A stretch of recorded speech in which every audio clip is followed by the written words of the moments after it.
Road पक्का government girls high school Rind जादा में स्कूल की बच्चियों और टीचर्स ने कश्मीरी बहनों और भाइयों से इज़हार यकजहती के लिए रैली निकाली, जिसमें स्कूल की बच्चियों ने हाथों में बैनर्स और चार्ट उठा रखे थे, जिस पर कश्मीर बनेगा पाकिस्तान, पाकिस्तान जिंदाबाद, कश्मीर को आजाद करो के नारे दर्ज हैं।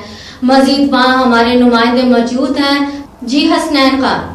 जी बिल्कुल, इस वक्त मैं कैरोल पक्का के नवाही इलाका रेंद जादा में गवर्नमेंट गर्ल्स हाई स्कूल में मौजूद हूँ। जैसा कि यहाँ के स्कूल के बच्चों और टीचर्स ने कश्मीरी बहनों और भाइयों से इज़हार यकजहती के लिए रैली निकाली हुई है। मेरे साथ यहाँ पे गवर्नमेंट गर्ल्स हाई स्कूल की यहाँ पे प्रिंसिपल साहब मौजूद हैं। आइए इसी हवाले से उनसे बात करते हैं। यारान कहन कहते हैं कि कश्मीर है जन्नत, जन्नत किसी काफिर को मिली है न मिलेगी।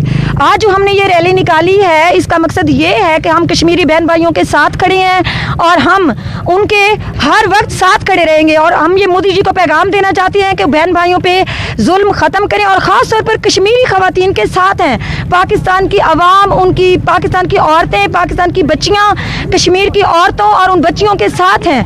हम उनके साथ खड़े हैं। हम ये कहना चाहते हैं कि हम हर कदम हर लम्हा आपके साथ हैं और हमारे रैली निकालने का मकसद ये है कि हम मॉरली उनको सपोर्ट करें, कि हम उनके हर कदम साथ खड़े हैं। जी, जैसा कि यहाँ के टीचर्स का और प्रिंसिपल साहब का भी यही कहना है कि जब तक कश्मीर आज़ाद नहीं होता हम हर लम्हे तक, हम हर हद तक जाएंगे और हमेशा इज़हार यकजहती करते रहेंगे। जी बहुत बहुत शुक्रिया अपडेट करने का।